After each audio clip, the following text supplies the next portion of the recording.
Hello, my name is Renata, and I am here to practice channeling.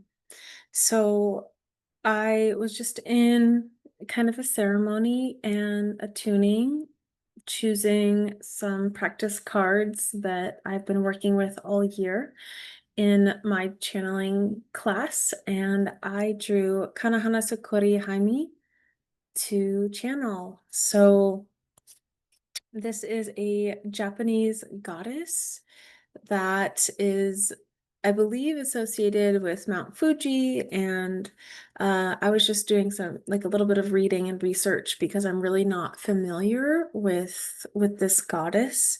So she is, yeah, I'm gathering both a fire and water goddess.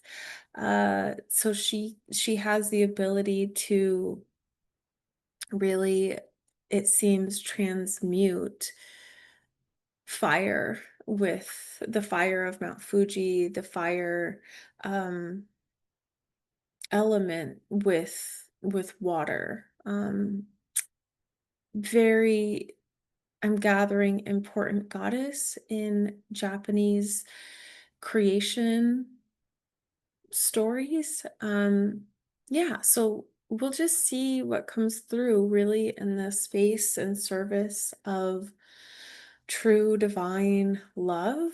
Um, Seeing why she came through today and why she was chosen as I was opening up the intention to channel for the highest need for my needs and for your needs for all of us at this time. So I am going to just take some time to tune in to myself and uh, tune into Konohanasakuya-Hime and we'll see what comes through. I'm just gonna kind of open as I tune in. I'm gonna open with the question of what messages does this goddess have to share at this time with us in our highest need and truth and love and compassion. And so I invite you to just attune to your breath and your body, your intuition, and your own higher self to take what resonates with you and to leave what doesn't. Okay.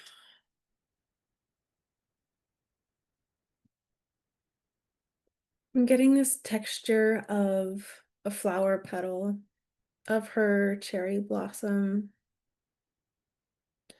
It's like it's really velvety and soft and delicate. So I'm just feeling that frequency kind of wash over my body, the texture, the softness, the like the softness of the velvet of the flower petal. I'm feeling that in my mind and my energy in my body. So she's inviting in this softness, opening to beauty. Mm. Mm.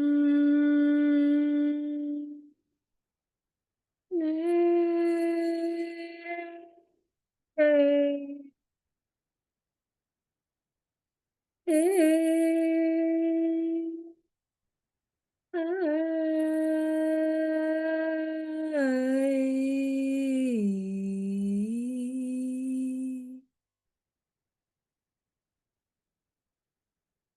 I'm getting the message of the soft, velvety flower being likened to kindness in thoughts, kindness in self talk that occurs in our mind mind. And so she's offering an invitation to let our thoughts be soft, beautiful, and kind. That beauty is more than an external form, it is the underlying frequency of loving kindness. So she's pointing to what's needed at this time is more beauty in our own relationship to ourselves, to our humanity.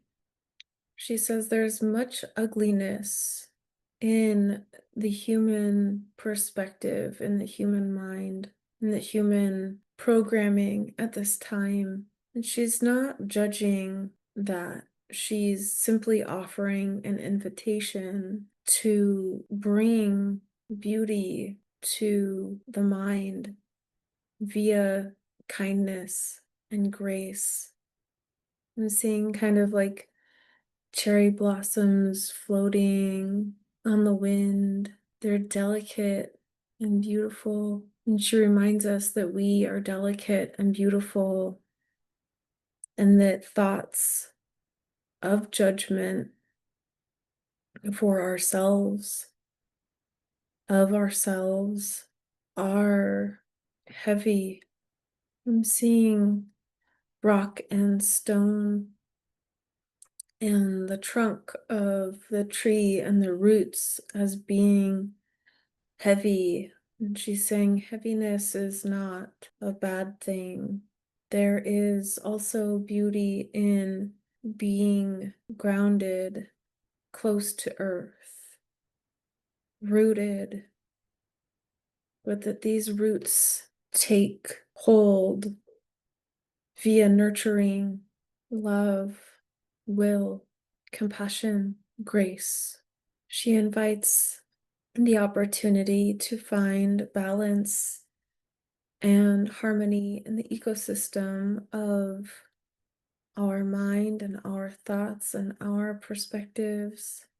She's honoring all aspects of the tree of life, the tree of our experience as humans, the tree of life that is our consciousness. She's pointing out how some aspects of our consciousness are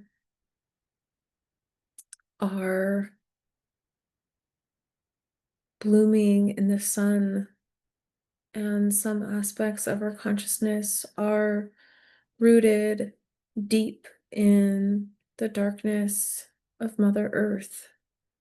Both receive sustenance and nutrients in different ways. Both are equally valid and needed. Both support one another as a whole being.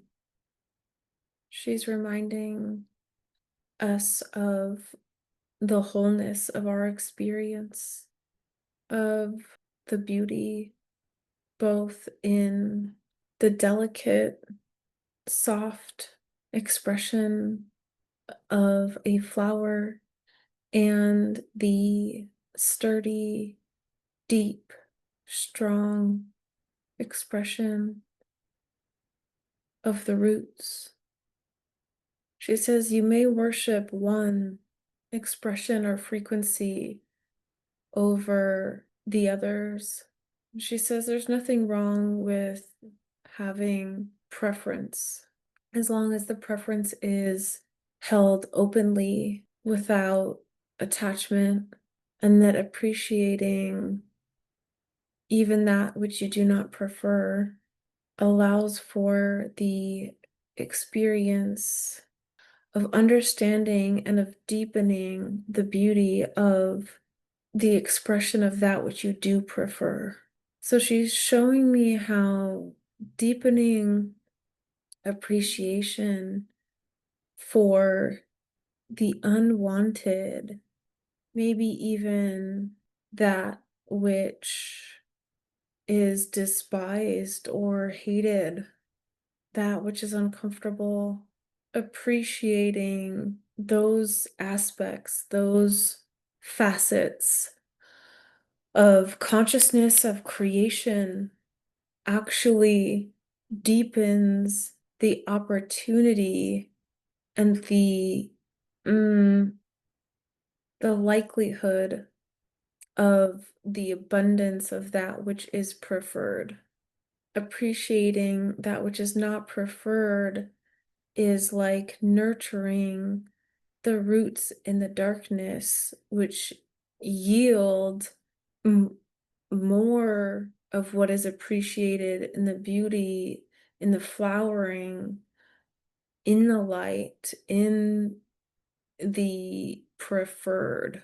Her invitation is to explore, to play around, to experiment with what it might look or feel like to think and perceive of that which you do not prefer, that which you are in resistance with or to, through the lens of reverence, kindness, appreciation, and understanding that all, even this, even this aspect of yourself, even this circumstances, even this situation are facets of creation.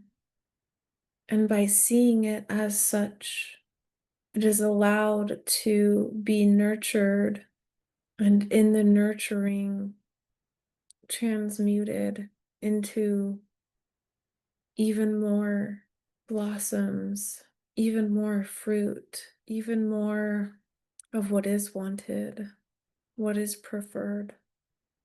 There's such an honoring here for the whole tree above the ground, in the light, in the beauty, in the delicacy, as well as below the ground, in the darkness, in the shadow, in the void.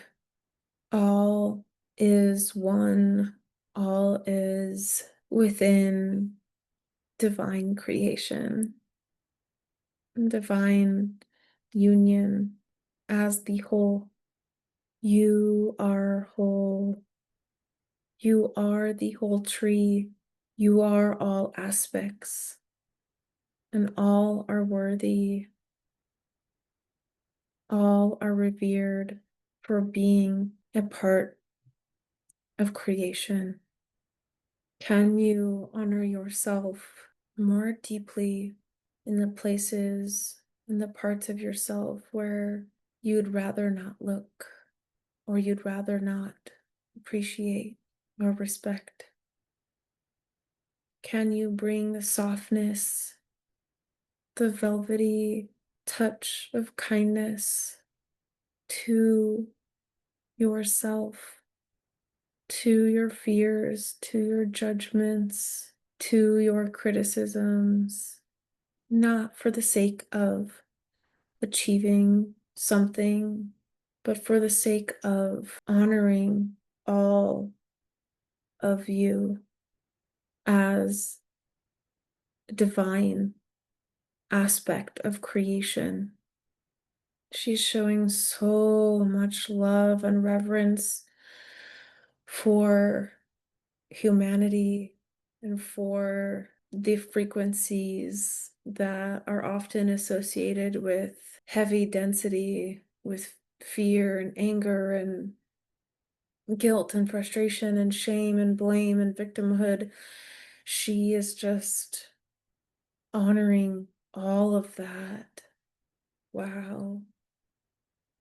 There's a reverence and an appreciation for the willingness to walk this journey.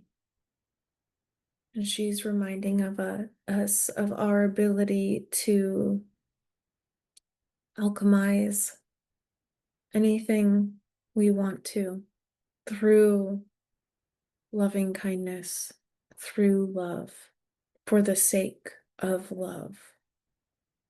Thank you. Konohanasakuya-Hime, for being with us today and for sharing these frequencies and these messages.